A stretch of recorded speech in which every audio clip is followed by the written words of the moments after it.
Assalamualaikum warahmatullahi wabarakatuh. Kita lanjutkan lagi. Pembahasan kita hari ini adalah berkaitan dengan metode internal rate of return. Sebelumnya kita sudah bahas mengenai net present value, future worth analysis, annual equivalent. Nah, kita lihat apa sih yang disebut dengan internal rate of return. Jadi internal rate of return atau IRR ini adalah suku bunga, yaitu pada saat NPV nilainya 0. Maka NPV nilainya 0 itu adalah pada saat benefitnya nilainya sama dengan cost-nya. Atau kita sebut juga ini adalah sebagai titik pulang pokok. Atau IRR ini juga menunjukkan kemampuan dari rencana investasi itu untuk mengembalikan biaya atau investasi yang sudah dikeluarkan. Nah, sebagai pembandingnya, IRR ini dibandingkan dengan nilai MAR. Apa itu nilai MAR? Kita lihat.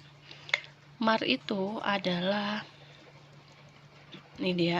MAR itu adalah singkatan dari minimum attractive rate of return, atau MAR ini sebenarnya adalah suku bunga yang kita gunakan untuk menilai kelayakan investasi itu, yang sudah kita mungkin yang umumnya kemarin kita sebut dia sebagai I, tetapi sebenarnya untuk menilai rencana investasi sebenarnya MAR inilah yang harusnya kita gunakan. Jadi MAR itu menunjukkan kewajiban yang harus dibayarkan oleh rencana investasi tersebut. Jadi kalau kita mempunyai rencana investasi, maka MAR ini menunjukkan besaran persentase bunga atau besaran persentase kewajiban yang harus kita bisa bayar melalui investasi tersebut. Nah, MAR ini ditentukan atau MAR ini biasanya ditentukan secara subjektif oleh si penilai rencana investasi, di mana MAR ini diperoleh dari I ditambah alfa ditambah capital cost. Apa itu I? I ini adalah suku bunga bank. Jadi kalau rencana investasi itu menggunakan pinjaman dari bank, maka I ini adalah suku bunga bank atau suku bunga peminjaman.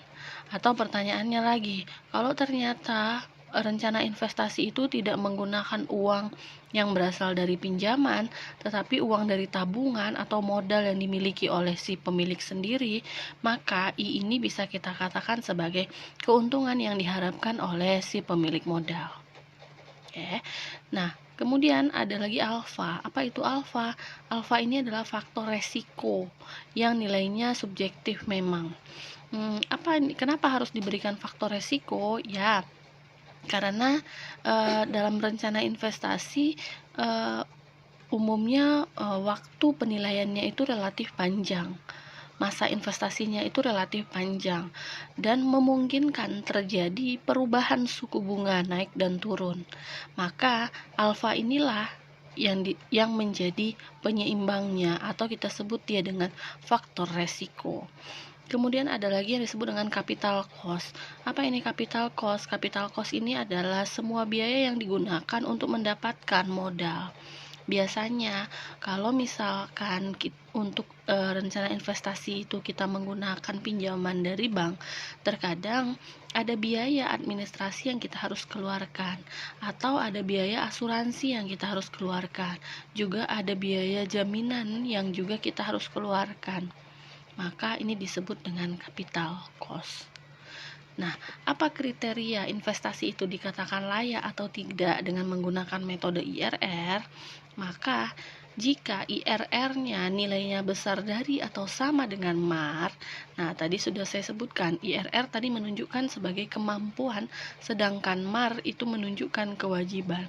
Maka jika IRR-nya besar dari atau sama dengan MAR, artinya ini investasi itu mempunyai kemampuan yang besarannya sama atau besar daripada kewajibannya, maka investasi itu kita katakan layak secara ekonomis.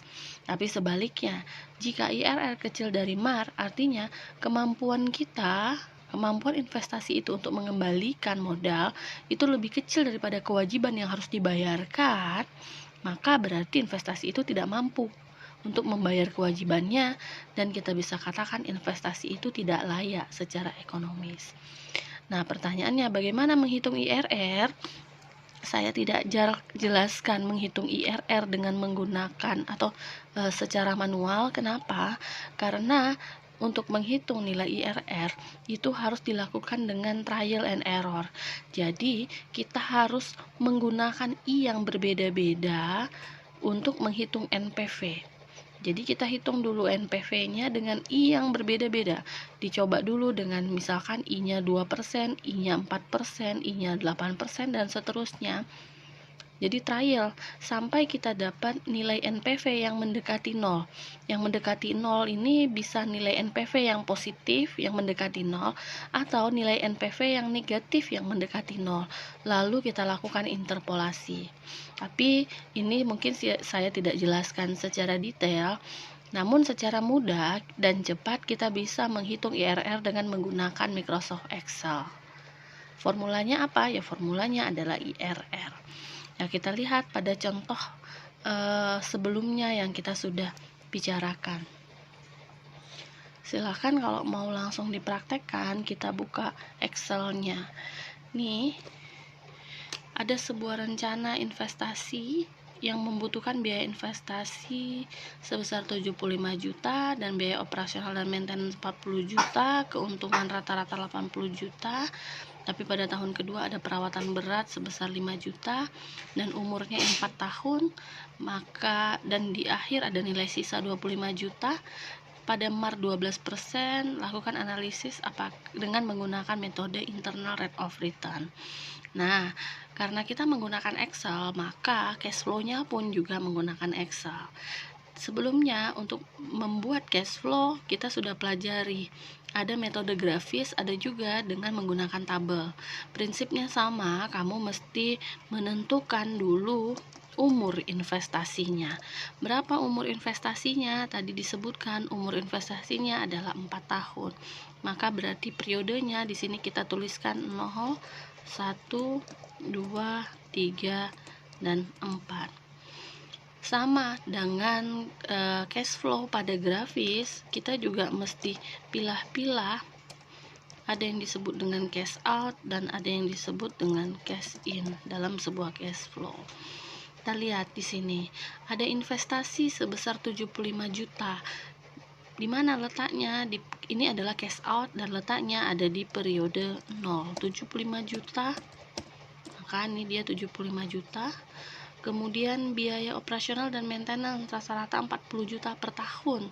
Berarti cash out juga 40 juta per tahun.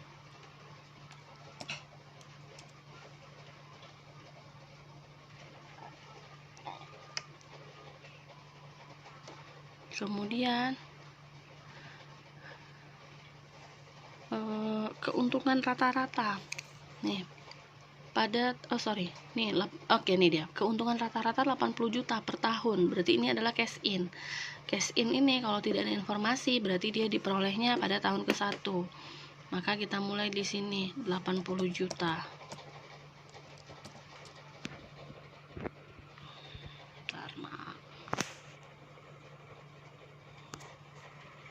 Nah, ini dia. Maaf ya. Oke.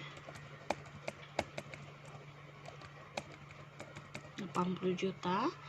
Kemudian pada tahun kedua ada perawatan berat 5 juta. Berarti pada tahun kedua di sini kita tambahkan 5 juta cash out-nya menjadi 45 juta.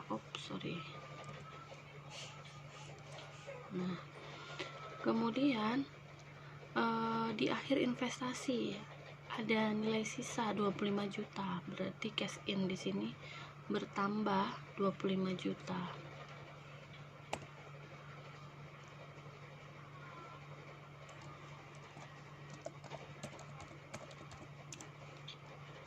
Di tahun ke-0 tidak ada cash in, maka di sini kita bisa hitungkan net cash flow-nya.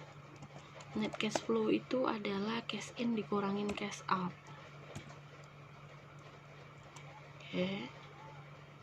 tinggal ditarik, ini dia. Oke, kemudian kita bisa hitung nilai IRR. Bagaimana menghitung nilai IRR? Sederhana sekali, kita tinggal buatkan formulanya IRR, ini dia. Maka IRR tadi menunjukkan nih dia pada cash flow, jadi kita tinggal langsung aja tarik nilainya, hitung, tarik dari net cash flow. Nah, IRR nya ternyata 42%. Coba bandingkan dengan MAR tadi. MAR yang kita punya atau kewajiban yang harus kita bayar itu adalah berapa? 12%. Maka bagaimana kesimpulan kita? Nah, karena IRR besar dari atau sama dengan, ya,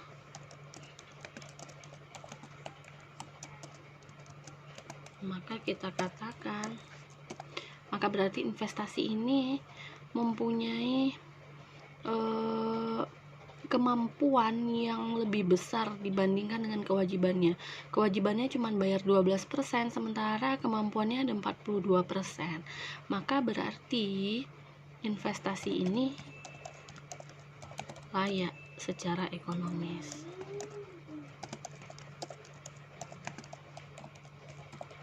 Maka kita bisa bandingkan kesimpulan mau dengan menggunakan metode NPV atau dengan menggunakan metode AE, itu akan memberikan kesimpulan yang sama, yaitu layak secara ekonomis. Baik, sekian penjelasan dari saya. Silakan dilanjutkan kalau ada pertanyaan.